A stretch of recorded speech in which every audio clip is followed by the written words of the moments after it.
Rhode. We're here at Republican campaign headquarters in Warwick, Rhode Island. Our first interview of the night. I'm here with Senator Thomas Paolino. He, of course, victorious, reelected by quite the margin. Redistricting did not affect him, no matter how hard they tried. It's a little noisy in here, so yeah. How you feel? What's the question you got to always ask? How you feeling? Good, and you got to be honest, it was the right choice for my district to make. To put me back in the General Assembly to continue advocating on behalf of all my constituents. That's always who I've been. I pride myself in being available to everybody who I represent, Republican, Democrat, Independent, or anything else in between. So, my cell phone number is out there. I make it available. Please call me. Contact me if you have questions, comments, or concerns. And I look forward to being your voice next year again in the General Assembly. Continue fighting for what's right here in Rhode Island. Well, what's been remarkable about your tenure is your ability to work across the aisle at very contentious times. At the same time, focusing on Rhode Island / your district issues while ignoring sort of the noise that goes on around about these global, whatever distractions. What's the most important focus you've got coming up this time around? Is there anything on your mind that you really want to advocate for in the next coming General Assembly? The federal stuff can serve as a very big distraction a lot of the time because it's very interesting and it kind of deals with the world stage, which again is very interesting. But I tell my constituents all the time, especially when they ask me questions about the federal, I say I'm focused here on what I can control here in Rhode Island, what I can bring home here for my constituents, and what impact I can have on the entire state. And so, that's always been my focus is what I can do right here. And I encourage everybody else when they vote to make their vote for those local races, town council, general assembly. All those races are just as important as the federal stuff. So, actually, you and the economy is number one. I'm sorry, the number one thing on people's mind is how they're going to afford staying in Rhode Island. I've had a number of people tell me that they're going to have to change their retirement plans because of everything that's happened in the last few years. And I think it's our job now to kind of try and correct some of that.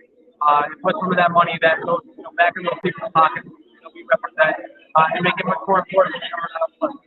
I had a kind of a stunning moment earlier this week that a lot of people have already realized. I don't use oil and to heat my home anymore.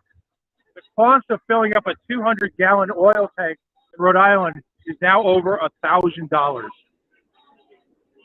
What do people do? This is not Boca. This is not California. We had our first little tiny taste of it today. Yeah. People are going to have to make choices.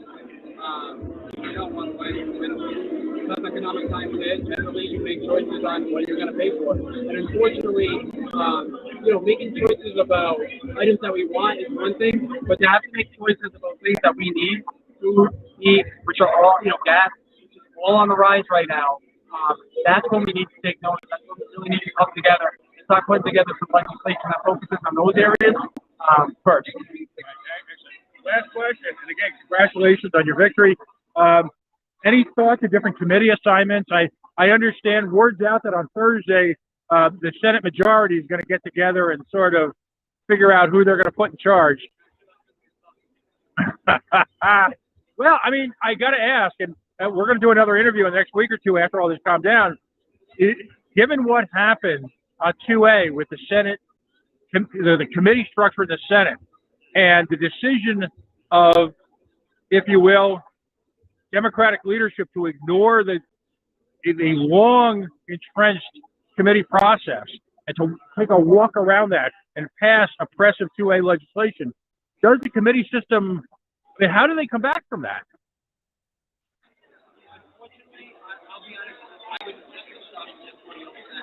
Right. I think it should be based on I saw that it was that easy. It was that easy for them to pass a piece of legislation that was hard to select few at the top. I think it undermines democracy. You want to talk about January 6th and all these other events that undermine our democracy, and those are so. That undermines our democracy in Rhode Island. And it's a shame. And I think the results are coming in, and a lot of people have voted because of what they see nationally and also locally over the last few years. Well, again, congratulations, and we'll be talking again soon. I look forward to that, man. God bless, Glenn. Thank you. All right, buddy.